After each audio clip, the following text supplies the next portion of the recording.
So I want to talk about this story. I think this is really important for the future of what we talk about here on this show, progressive issues, and trying to move perhaps the Democratic Party further as much as we can in line with progressive issues. Make no mistake, here's what I think. I think the Democratic Party is very similar, if not in lockstep with the Republican Party. They're bought and sold by Wall Street. There's very little daylight between these two parties. And that's why, as President-elect Biden said a number of weeks ago, nothing will fundamentally change. He's right. There's truth in that in that statement. Nothing will fundamentally change. They will continue to print money. The Federal Reserve will continue to prop up Wall Street. Wall Street continues to donate millions of dollars to the Democratic Party, just like they do the Republican Party. Democrats continue these foreign wars. By the way, President Trump, the only president not to expand these foreign wars. And in fact, I think that's one of the reasons he's been forced out by the corporate media and the corporate elite. I wanting agree. to pull back on our troop presence there, don't you? I mean, no one's talking about that. That's what I'm saying. Like, if you look at who Biden's putting in his administration already, that's like the military-industrial complex is like, hey, look, we got to move. Trump put us behind by 4 years. We gotta get going on this again. Yeah, he brought all his Trump people in, his Mar-a-Lago people, but or the military people that he put in there, like Mad Dog Mattis. He gets them in there and then doesn't see eye to eye with them and rakes them over the coals, mocks them publicly, calls them crazy, calls them one of the worst generals in American history, and wants to end these foreign wars. So say what you want about Trump. Trump, he's an evil warmonger. Not quite. Not quite. I mean, he stood there against Vice President Biden, or he stood there against Jeb Bush during the debates, saying, hey, your brother got us into one of the worst wars in American history. By the way, one of them is still not over with. 19 years. And when President Trump said he was going to start to bring all these people home from Afghanistan, boy, everyone flew off the hook. Warmonger Lindsey Graham out of South Carolina called him up. He said, what are you, crazy? You had all these establishment Republicans that get all of their money from these defense contractors.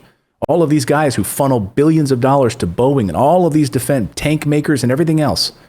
Make no mistake about it. It's not being a patriot to not want to kill indiscriminately, kill brown and black people all over the Middle East. Well, and by the way, spend $900 billion a year in a defense budget. Give me a break. Did you see the speech that Obama gave leading up to the election, where he was talking about how much more Joe Biden understands foreign policy than Donald Trump? It's like it's just them pushing that narrative, right? Like we gotta have more war. We got to have endless wars, and not even just more war, just an endless. We can call it the war on terror, started by the worst president, I think, in American history, George W. Bush. People forget how unpopular that guy was when he left office. Warmonger and Dick Cheney and Donald Rumsfeld. And then now George W. Bush is rehabilitated because he's down there painting pictures of puppies. Give me a break. So, again, I don't support either of these parties. I think they are both bought and sold by Wall Street and the military-industrial complex. That's why they continue to stay together, and that's why we don't have a good third party, because they're run out of town. All of that money is keeping these voices from actually helping the American people. So, with that said, Alexandria Ocasio Cortez had a pretty big weekend. Not only did she win re-election last week, so this is her second term, she is now fighting back against the establishment Democrats. She's immediately pulled off the gloves. So I want to parse this a couple of ways. There's a couple of different interviews that she did, pretty surprising interviews that she did. She went right after the administration, the Democratic administration, in a New York Times piece this weekend, basically saying that she wants criticizing the Democratic Party for incompetence. She says it's a no-holds-barred push to get the Democratic Party to line up around progressive issues. This was her post-election interview with the New York Times. She's warning them. She's warning that if the Biden administration does not put progressives in top positions, the party will lose big in the 2022 midterm elections. Signaling that I'm going to read from this, signaling that the internal moratorium in place while the Democrats worked to defeat Donald Trump was over. You know, Bernie Sanders lost, but we got to get Biden in there because Trump's terrible. So now we got to work together to get Trump thrown out. Now that niceness is done. We're done now. She said, look, the party's loss of congressional seats in last week's election is because many Democrats didn't support a Green New Deal, didn't support the progressive messaging around the movement for Black Lives Matter. And I think she's right. I think the proof is in the pudding. The fact that Democrats couldn't expand their base, they lost seats in the House, they didn't win the Senate. No state legislature flipped in favor of Democrats. They barely held on to power in the House. You know, and then Nancy Pelosi gets on a phone call with her caucus over the weekend and says, we have a mandate? From who? I'll tell you where the mandate's coming from. The little support that you were able to garner from the likes of AOC and Bernie Sanders trying to do their part to get out there and try to support this Democratic establishment, you have them to thank for winning. Because you lost support among African Americans. You lost support among Latinos. You lost support among Venezuelan Americans, Cuban Americans.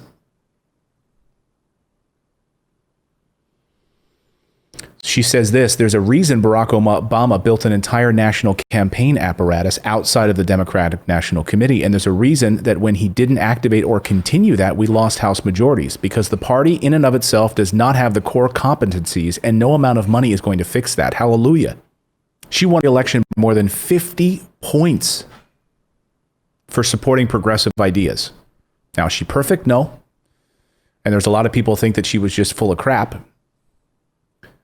Oh, you're through it. Because she was doing all these interviews in the past few weeks, really talking about Joe Biden, and she was sort of dancing around. Do you think, well, you know, he's not really in support of like ending fracking like you want. He's not in support necessarily of these progressive ideas that you want. Are you going to be able to find common ground on that? She's like, I think we will. I think we will. Now she says, look, here we go. The truce is over. The failure of the party to operate an online strategy in a real way that exhibits competence, she says, made it hypocritical for the party to advance criticism of progressive messaging. She said, if I lost my election and I went out and I said, this is moderates' fault, this is because you didn't let us have the floor vote on Medicare for all. And they opened the hood on my campaign and they found that I only spent $5,000 on television ads the week before the election, they would laugh. And that's what they look like right now, trying to blame the movement for Black Lives Matter for their loss. Isn't that amazing? So she only spent $5,000 on TV ads. You know why? Because there's an old saying in marketing, like if you need to spend money on advertising, like a big amount of money on advertising, I think Michael Pollan talks about this in The Omnivore's Dilemma, talks about why don't we see commercials for broccoli, right? Why don't we see commercials for other things? Because the things that are typically bad for you are the things that require advertising. So think about that the next time you see all these political ads. So AOC didn't spend anything on ads. And she won by 50 points for supporting the exact same things that we're talking about here on this show. Medicare for all, the environment, public college, so we're not having to deal with this massive student loan debt, ending these foreign wars and reinvesting that money back here at home. So now we've got Biden in there, who, of course, voted for the crime bill, who, of course, voted for the Iraq war, who under Obama expanded the number of wars we have in this country, who had more drone strikes in the Middle East than did his predecessor, George W. Bush, who started it all. So now these guys are coming back into office. And she's like, look, the truth is over. We're done. So this grassroots activism, she says, that produced large turnouts in Detroit, Philadelphia, and Georgia was crucial to Biden's victory. And she says, if they don't enact some of these progressive agendas, then we will not be there in support in 2022 during these congressional races, and you will have a massive midterm election loss, Mr. President Biden, if you do not support some of these things. So what did they say? Well, looks like they're at least in the preliminary stages right now, they are saying that they are going to support this position. Democrats are now saying, and the campaign manager for Vice President Biden is saying that we will be on board in a big, big way. We are going to support these progressive agendas. We are going to come out and put our money where our mouth is and really support these progressive ideas that Alexandria Ocasio Cortez wants to. So we'll see. Do you believe that? Do you believe the Biden administration will they put a Bernie Sanders as labor secretary?